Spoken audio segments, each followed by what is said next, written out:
got Yeah, back. yeah. It's pretty funny. You know, I've had that happen before, and I've come to the conclusion: whenever you're around racers, do not leave your phone unattended. You don't leave your phone Don't at leave all. anything unattended.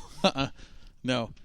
So yeah, it was. Exactly. You notice how you guys are the first two to leave the room before I leave the room because my sandwich is still sitting here. That's got onions and lettuce on it. I won't eat It ain't got no onions on it.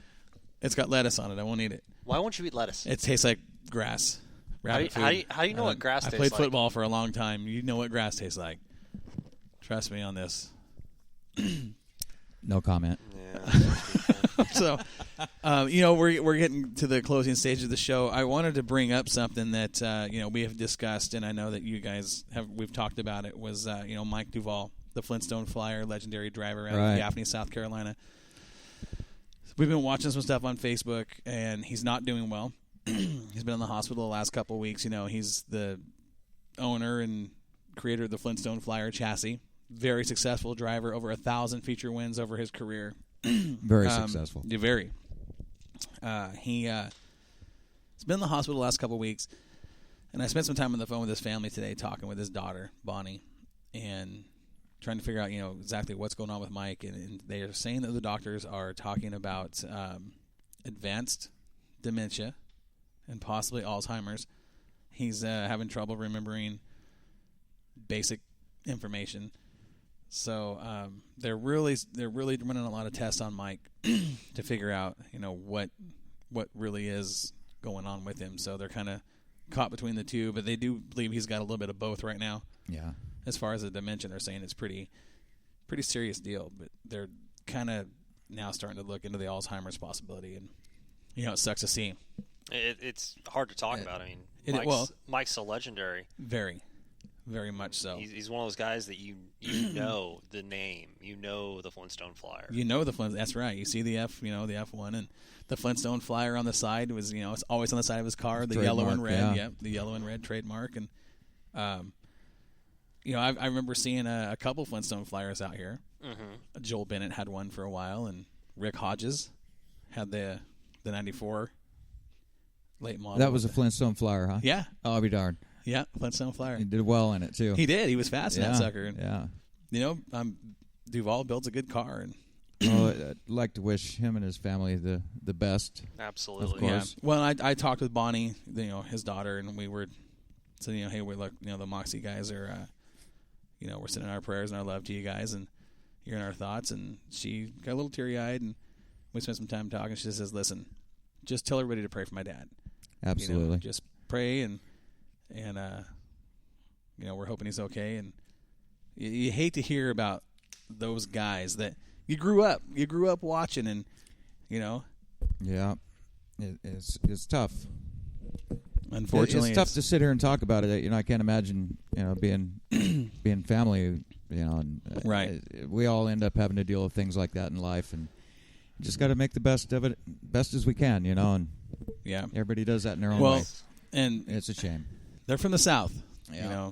The Duvall family, very strong Christian foundation in their household, and a lot of prayer going on, and a lot of the racers back there getting together, and some fundraisers going on, and some praying going on for them as well. And right. I said, hey, look, whatever we can do to help, just let us know. We're here for you guys, and like I said, we'll do what we can. It just sucks to hear. It's like hearing something was wrong with Moyer or Bloomquist or Freddie Smith or Donnie Moran. He's in that group of guys. Mm-hmm. Absolutely. Yeah. It's not easy. No, but it's the circle of life, and we're all, like Warren said, going to experience something like that at one point or another, and we just hope it's Mike's okay and his family, and we're going to continue to send our prayers out to the Duvall family back there in Gaffney, South Carolina. Yes, sir. So, yeah. Anything you guys want to discuss here as we wrap the show up? No, I'm good. Warren's been a little quiet tonight. Have you noticed that? Well, I'm a little preoccupied thinking about crating up this motor, and carts will be here tomorrow, I hope. Well, they were supposed to be be back here from Powder 2 weeks ago. They were supposed to be back from Powder, and then yesterday, and so hopefully we get them tomorrow. Speaking of which, there's a cart I saw cruising around down south. A cart? A cart. Down south. Oh, you mean yeah. down south, Harrisburg? Yeah, Halsey area. Halsey area. I'm sitting here going. And, you know, Did it have number 28 on it? You know, I don't remember what number it had, but let's put it this way. I was cruising down the road, and I see this cart just cut this corner, and I'm like, the heck's a fart cart doing down here in Halsey? I mean, I'm used to seeing tractors and combines and cattle and horses and occasionally Fart cart, that fits right in. the kid running out in the street. And there's this fart cart just cuts me off, and I'm like, what the heck is that? Oh, what? Guess who was driving it? I give up. Who? It was Matthew Drager. Joel? I don't know who it was. It's Matthew Drager. It's Drager. Why are we putting it on Drager? I don't know. I just thought I'd throw it out there. See if we can't get a rise out of him. Maybe Try he'll to call get in him, or yeah. something. I doubt it. He's probably shoulder deep in his race car right now. As he should be. Yeah. Everybody else got their cars done. You're part of the reason that car's not done. You know that, right? Well, shut up. He's pretty loose with that shut up thing today, isn't he? He is. That's a couple times now. I don't get it. Yeah, I don't get What it. is this? Pick on the widescreen day? kind of. We all have our days. That's true. You know, I don't have to deal with you guys for a month now because Oh, yeah, you do. no, I'll be going to Hawaii. I won't be here for the next Good for show. you. You'll hear from us.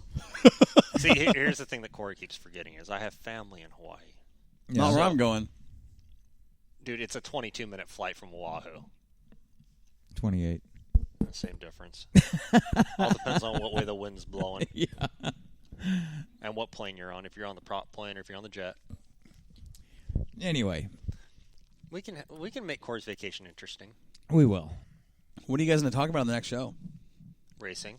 Why don't you just tune in and find out? I will be tuning in. Well, then you'll find out.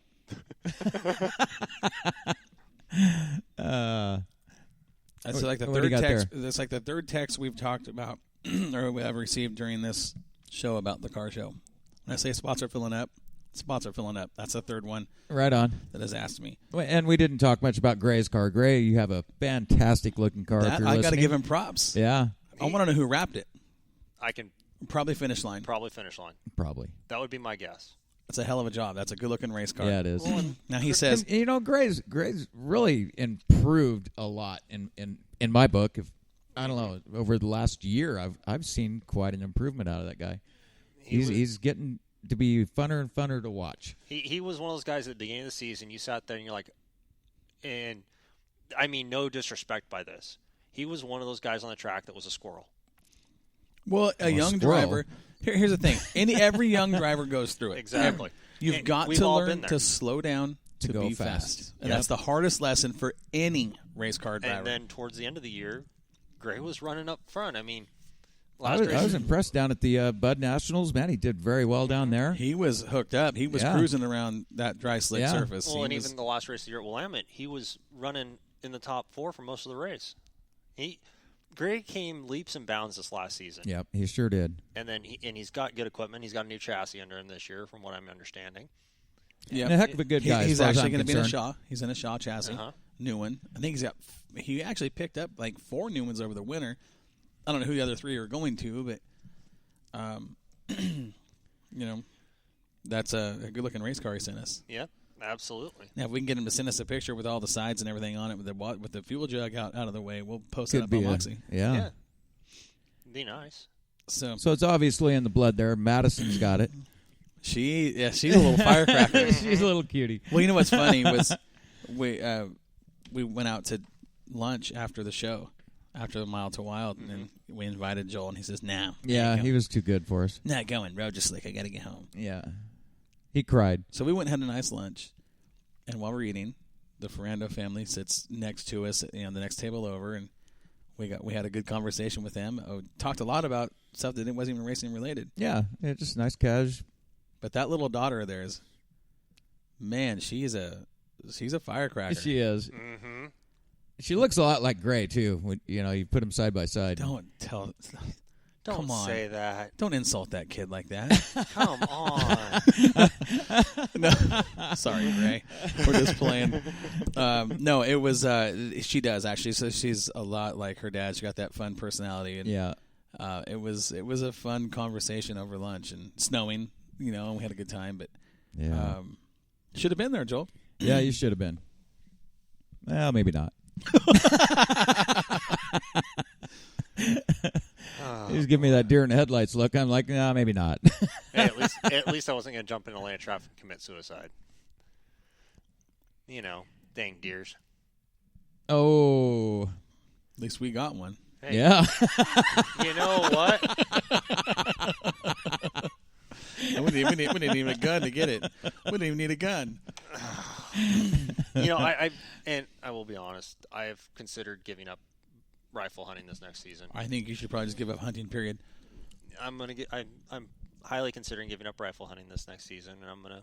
This is going somewhere. Where are listen, you going listen. with this? Where are you going? I can't hit a deer with a rifle, so I'm going to make it harder and get me a bow. I'm sorry. That might have been. How'd you know I was going to pick up bow hunting? Well, what are you going to do? Either you shoot it with a bow or shoot it with a gun. What are you going to steer wrestle this thing? You try to no. Yeah, why not? I'll do old Indian style steer wrestle. You can't get close enough with a gun. How are you going to sneak up on it? I mean, in the bushes, Tarzan. Oh, God, that did not happen. You know, the last year I hunted, I had a bullet go over the top of my head, and I heard it whiz over, and that was the end of my deer hunting career. I just don't. There's getting to be too many people out there, and too many scary people out there. It's just not worth it to me. So I actually gave up hunting. hey, I'm not there yet. I'm not going to give up driving because I hit one with a car, but Okay, I'm gonna. But you weren't driving. Corey was. Listen. well, I may as well have been. He saw the deer before I did. Why was that? I was watching where we were going. So you should have been watching the deer. I want to share a deer hunting. I want to share a deer hunting story with you, Joel. This might make you mad. On Northwest Dirt News. This was the last time I ever went deer hunting. I was 17 years old. Okay. Wait, was it with a musket? No. Okay. 17 years old. My buddy says, "Hey, I'm going deer hunting. You want to go with me?" I'm like, sure, I'll ride with you. We get in his truck and we head up into the Lions area from Salem. He's in a lowrider on logging roads, and we scrape our way up. We park the truck. Okay, pay attention. I swear to God, everything I'm about to tell you is true. We park the truck. Got the rifles in there. Extra cab. Lowrider. Open the door. Get out. Grab the gun. I turn. And about... I'm not even going to measure this in yards. I'm going to measure it in feet. I'd say about 100 feet from us stands a buck staring at us. My buddy's name was Paul.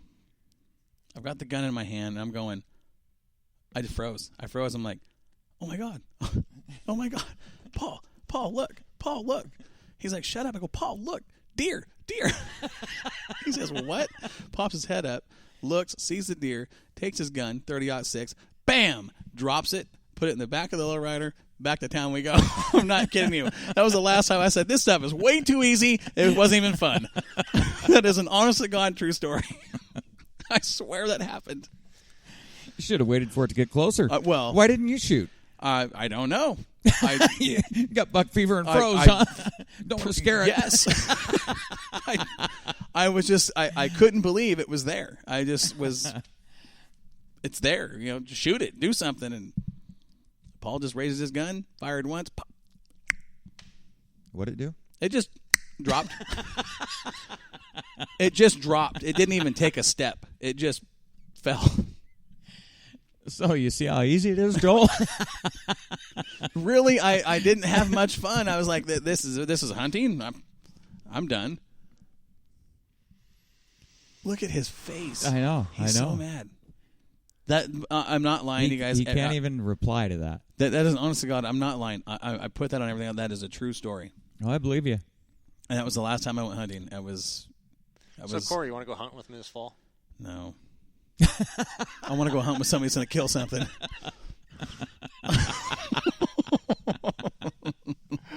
Oh, I don't. man. Just